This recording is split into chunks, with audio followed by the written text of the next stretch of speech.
हिंदू धर्म में ऐसा माना जाता है कि गंगा सप्तमी के दिन गंगा जी में डुबकी लगाने से मनुष्य के सभी पाप मिट जाते हैं और उसे मोक्ष मिलता है।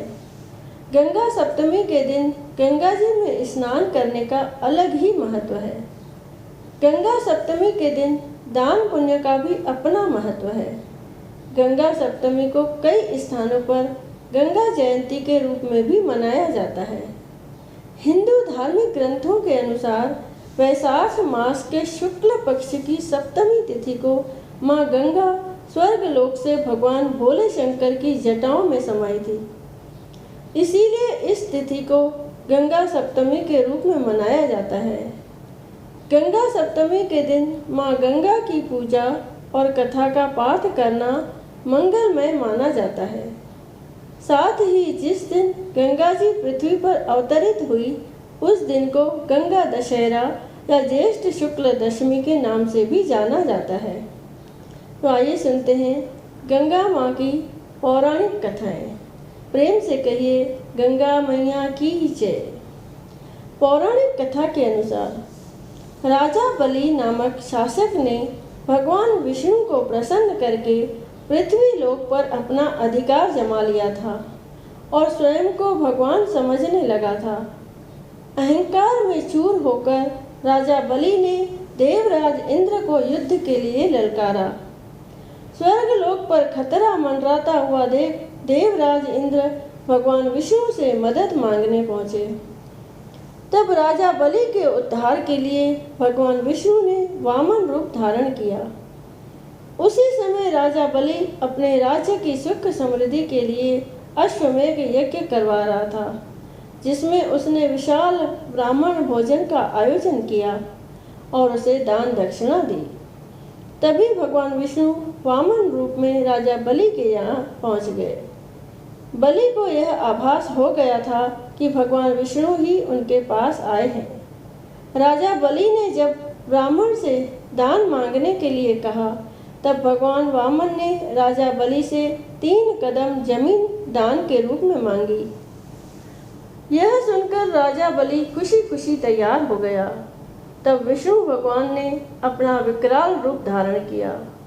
उसके पैर इतने विशाल हो गए कि उन्होंने पूरी पृथ्वी को एक पैर से नाप लिया और दूसरे पग से पूरे आकाश को।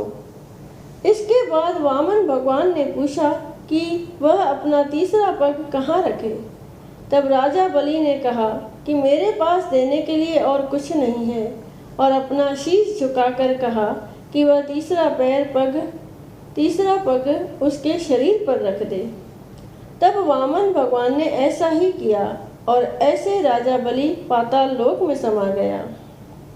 जब भगवान विष्णु ने अपना दूसरा पैर आकाश की ओर उठाया था तब ब्रह्मा जी ने उनके पैर धोए थे और उस जल को कमंडल में भर लिया था।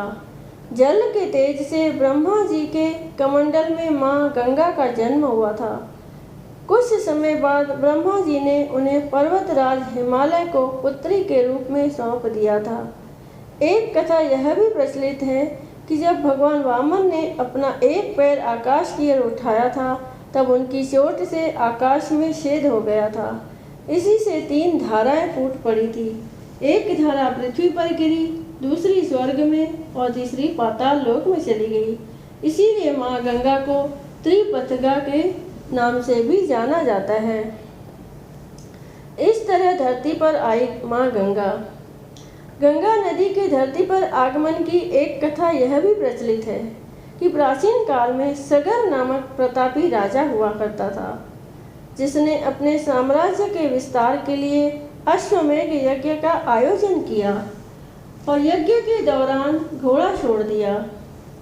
जब इस यज्ञ का पता देवराज इंद्र को चला तो वह चिंता में आ गए। उन्हें यह चिंता थी कि अगर अश्वमेध का घोड़ा स्वर्ग से गुजर जाता है तो राजा सगर स्वर्ग लोक पर भी अपना साम्राज्य स्थापित कर लेंगे। पौराणिक काल में अश्वमेध यज्ञ के दौरान छोड़ा गया घोड़ा जिस राज्य से गुजरा था वह राज्य उस राजा का हो जाता था।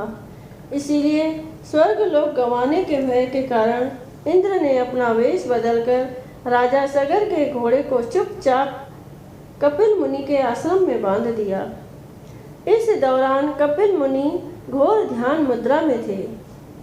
जब घोड़े की चोरी की बात राजा सगर को मिली तब वह अत्यंत क्रोधित हो गए और उन्होंने आवेश में आकर अपने 60,000 पुत्रों को घोड़े की खोज में भेज दिया। जब उनके पुत्रों को यह ज्ञान हुआ कि कपिल मुनि के आश्रम में वह घोड़ा बंधा है, तब उन्होंने भ्रांतिवश कपिल मुनि को चोर मान लिया और उनसे युद्ध करने के लिए आश्रम में घुस गए। ध्यान मुद्रा में लीन कपिल मुनि को जब शोर सुनाई दिया तो वह घटना स्थल पर पहुंचे, जहां सगर के पुत्र उन पर घोड़े की चोरी का झूठा इल्जाम लगा रहे थे। यह सुनकर देव मुनि अत्यंत क्रोधित हो गए और उन्होंने क्रोध में आकर राजा सगर के सभी पुत्रों को अग्नि में भस्म कर दिया और उसके सभी पुत्र प्रेत योनि में भटकने लगे। ऐसा इसलिए क्योंकि बिना अंतिम संस्कार किए राख में बदल जाने से पुत्रों को मुक्ति प्राप्त नहीं हो पा रही थी। राजा सगर के कुल में जन्मे राजा भागीरथ ने अपने पूर्वजों की आत्मा की शांति के लिए भगवान विष्णु की कठोर तपस्या की। तपस्या से प्रसन्न होकर जब भगवान विष्णु ने भागीरथ को दर्शन दिया तो उन्होंने वरदान मांगने के लिए कहा। भागीरथ ने पूर्वजों की आत्मा की शांति के लिए माँ गंगा को धरती पर लाने की प्रार्थना की। माँ गंगा मृत्युलोक में आने के लिए तैयार नहीं थी, लेकिन उन्होंने एक युक्ति सोची और यह शर्त रखी कि वह अति तीव्र वेग से धरती पर उतरेंगी और रास्ते में आने वाले सभी चीज़ों को बहा देगी। गंगा की शर्त से भगवान विष्णु भी चिंता में आ गए और भोलेनाथ से इसका हल निकालने के लिए कहा। तब भगवान विष्णु ने कहा कि वह गंगा को अपनी जटाओं में समाहित करेंगे, जिससे धरती पर विनाश नहीं होगा। इसके बाद भगवान शंकर ने गंगा को अपनी जटाओं में समाहित किया और इस तरह गंगा नदी धरती पर प्रकट हुई। सभी बोलिए प्रेम से गंगा मैया की जय। बोलिए श्री कृष्ण भगवान की जय। आइए सुनते हैं धर्मराज और बुढ़िया की यह पौराणिक कथा। एक बुढ़िया माई थी, वह व्रत नियम बहुत रखती थी। एक दिन भगवान के घर से यमदूत लेने आए। बुढ़िया माई यमदूत के साथ चली गई। आगे गहरी नदी बह रही थी। बुढ़िया माई डूबने लगी। तब यमदूत ने पूछा, माई गाय दान की हुई है क्या? बुढ़िया माई ने मन में गाय माता का ध्यान किया तो गाय माता उपस्थित हो गई। गाय की पूंछ पकड़कर बुढ़िया माई ने नदी पार कर ली। आगे गई तो काले कुत्ते खाने दौड़े। तब यमदूत ने पूछा, कुत्ते को रोटी दी है क्या? बुढ़िया माई ने मन में कुत्ते का ध्यान किया तो कुत्ते चले गए। आगे चली तो काले कौवे बुढ़िया माई को चोंच मारने लगे। तब यमदूत ने कहा, ब्राह्मण की बेटी को सिर में तेल लगाने को दिया है या नहीं? बुढ़िया माई ने ब्राह्मण की बेटी को याद किया तो कौवे ने चोंच मारना छोड़ दिया।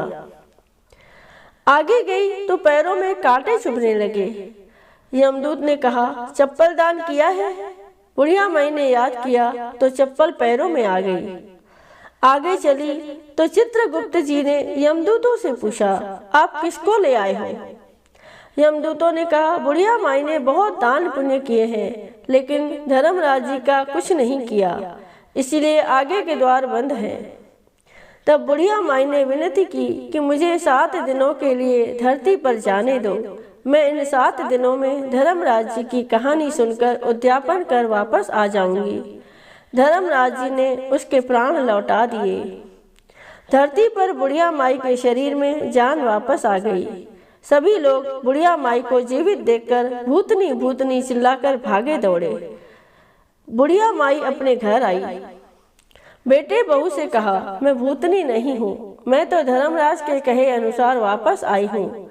मैं प्रत्येक दिन धर्मराज की कहानी सुनकर उसका उद्यापन करके वापस परलोक चली जाऊंगी। यह सुनकर बेटे बहू ने पूजा की सभी सामग्री ला दी, लेकिन कहानी के समय हुंकारा नहीं भरा। तब बुढ़िया माई पड़ोसन के पास गई। पड़ोसन ने कहानी सुनी और हुंकारा भी भरा। बुढ़िया माई ने 7 दिनों के पश्चात उद्यापन कर दान किया। 7वें दिन धर्मराज जी ने बुढ़िया माई के लिए स्वर्ग से विमान भेजा। विमान देखकर सभी गांव वालों ने स्वर्ग जाने के लिए कहा। तब बुढ़िया माई ने कहा, मेरी कहानी तो केवल पड़ोसन ने सुनी है। यह सुनकर सभी गांव वालों ने बुढ़िया माई के पांव पकड़ लिए और धर्मराज की कहानी सुनाने को कहा। बुढ़िया माई से कहानी सुनने के बाद सभी गांववासी विमान में बैठकर स्वर्ग पहुंच गए। सभी गांववासी को देखकर धर्मराज ने कहा, मैंने तो केवल बुढ़िया माई के लिए विमान भेजा था। बुढ़िया माई ने कहा, मेरी कहानी इन सब ने सुनी है, इसलिए मेरा आधा पुण्य इनको दे दो और स्वर्ग में वास भी दे दो।